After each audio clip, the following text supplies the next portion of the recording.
Hey les amis, j'espère que vous allez bien. Merci d'être présent pour un nouveau partage, un nouveau moment ensemble. Cette fois-ci sur un sujet qui me tient vraiment à cœur et sur lequel je voulais partager avec vous, c'est l'alimentation émotionnelle.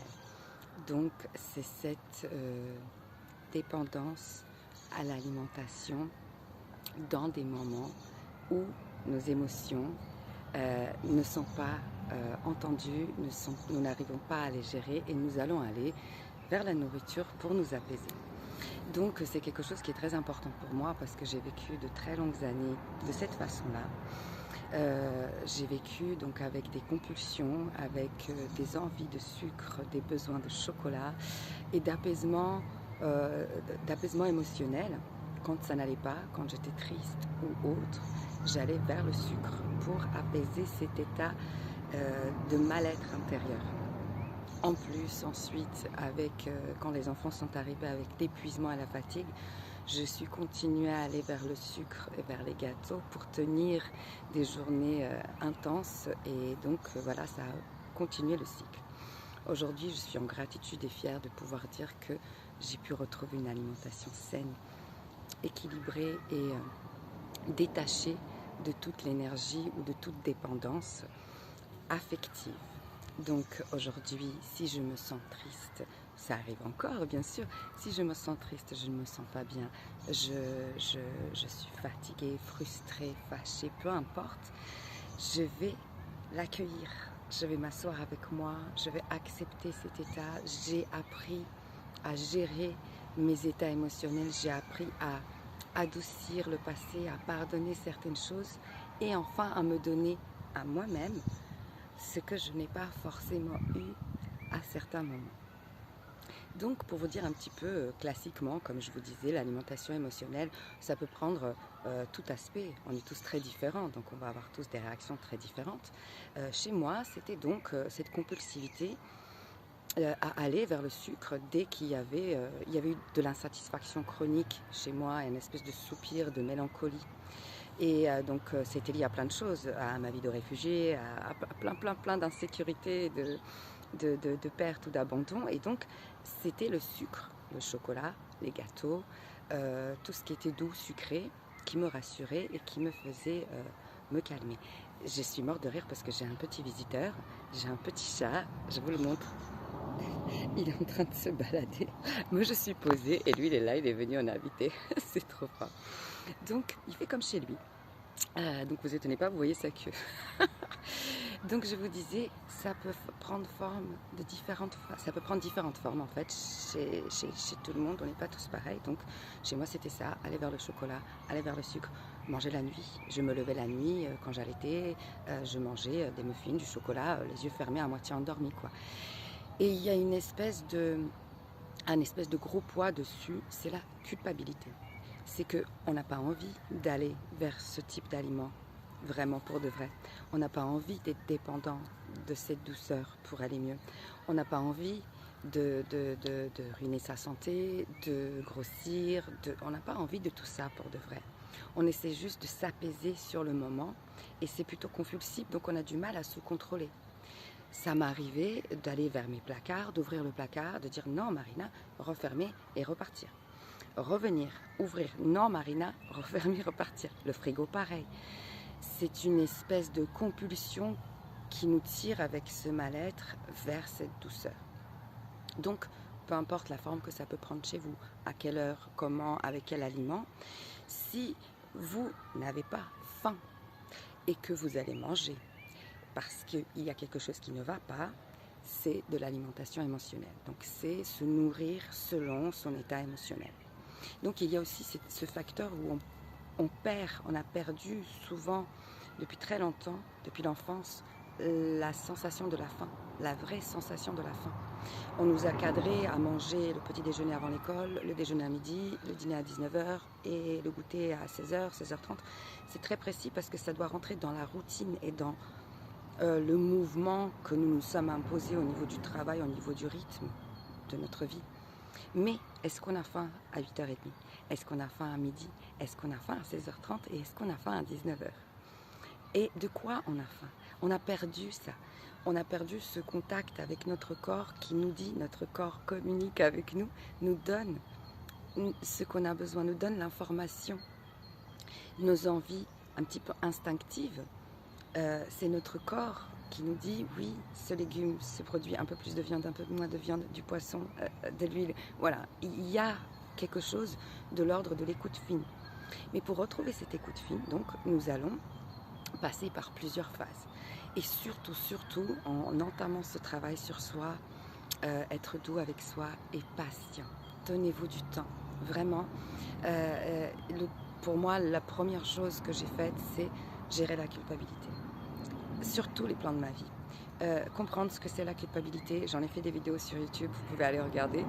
Comprendre ce que c'est, comment ça fonctionne, qu'est-ce que ça m'apporte ou qu'est-ce que ça m'enlève de mon énergie. Ça m'enlève plutôt toute mon énergie alors que ça ne résout pas les problèmes. Donc, j'ai décidé d'arrêter de me faire du mal à moi-même. Donc, la culpabilité, on enlève. On fait un bilan honnête, le plus honnête possible sur la situation actuelle. Donc, ça veut dire, ça va prendre cette forme. Aujourd'hui, qu'est-ce que je mange? J'écris tout. Je fais un journaling sur une semaine et je note tout ce que je mange, à quelle heure je mange.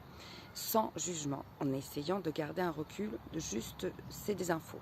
Ça ne dit rien sur moi, c'est juste des informations de ce qui se passe en ce moment. Je note aussi, je vais devoir faire un check, un focus sur mes émotions, mes ressentis.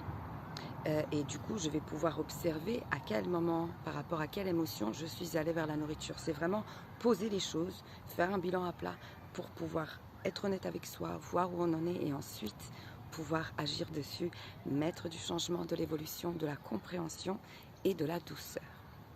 Donc, on va faire ce bilan, on va faire un bilan sur sa forme physique, sa santé, sa vitalité, les fluctuations, la qualité du sommeil, voilà. On va poser ça et on va poser son état d'esprit, son mindset. On va voir qu'est-ce qu'on se raconte et qu'est-ce qu'on raconte aux autres, qu'est-ce qu'on pense, à quelle pensée on s'accroche, qu'est-ce qu'on cultive comme focus au quotidien. Est-ce qu'on se répète tu fais de la merde, j'allais dire, bon je le dis, hein, tu fais de la merde, tu manges n'importe quoi, c'est pas possible, quand est-ce que ça s'arrête, t'y arrives à rien, en plus tu grossis, regarde, en plus t'es fatigué, en plus, voilà. Est-ce qu'on fait ça? Donc on va tout poser, on va faire un bilan honnête, et ensuite on va prendre un plan par un, et on va mettre de nouvelles routines, de nouvelles habitudes, petit à petit. Une habitude a besoin de temps pour s'installer. Donnez-vous du temps, de la douceur et de la patience, vraiment. C'est important. Ça marchera beaucoup mieux et beaucoup plus vite si vous êtes doux avec vous-même et compréhensif, comme avec votre meilleure amie. Si votre meilleure amie a cette problématique et qu'elle veut y travailler, vous allez l'accompagner et vous allez être doux et encourageant. Donc faites-le pour vous aussi. Donnez-vous du temps. Donc, on va poser une nouvelle habitude et une nouvelle routine, un nouveau rituel sur chaque plan. Donc sur le plan habitude alimentaire, on va voir où est-ce qu'on bouge les choses, est-ce qu'on mange assez bien aux heures où on a faim en fait, ou est-ce qu'on se cale sur des horaires et on mange un peu n'importe quoi sur le pouce rapidement.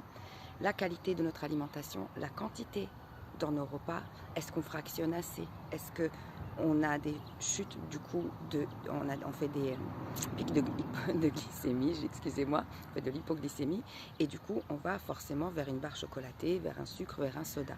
Donc on va vraiment faire un premier plan sur les nouvelles habitudes alimentaires, de nouvelles habitudes.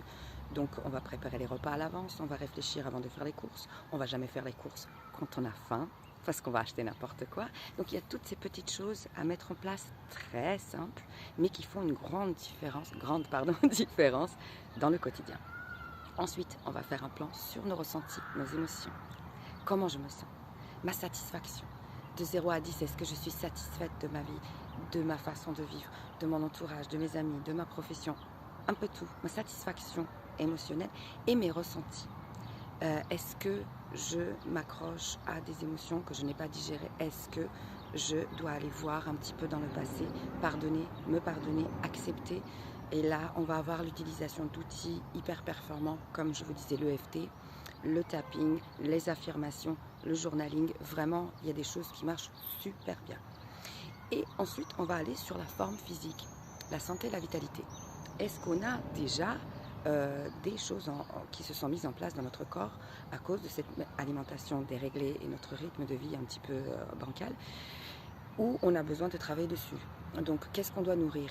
Quelle partie de notre corps demande à être nourrie? Comment mettre le corps en mouvement? Car notre corps a besoin de mouvement et a besoin de pouvoir assimiler et utiliser le carburant qu'on lui donne de la bonne façon et en même temps d'éliminer les toxines. Donc, la santé va avec. Donc, ça aussi, c'est quelque chose qu'on va voir. Et puis finalement, on va mettre de nouvelles habitudes et de nouvelles routines sur notre mindset.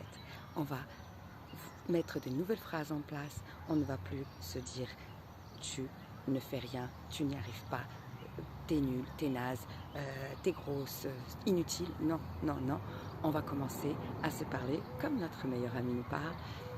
Tu es génial, tu es magnifique, tu vas y arriver, tu en es consciente, tu fais le job, tu fais le travail, tu fais l'effort, tu es là, ça va marcher, tu as tout en toi pour réussir. On va changer de notre façon de nous parler, notre façon de parler aux autres, notre façon de penser.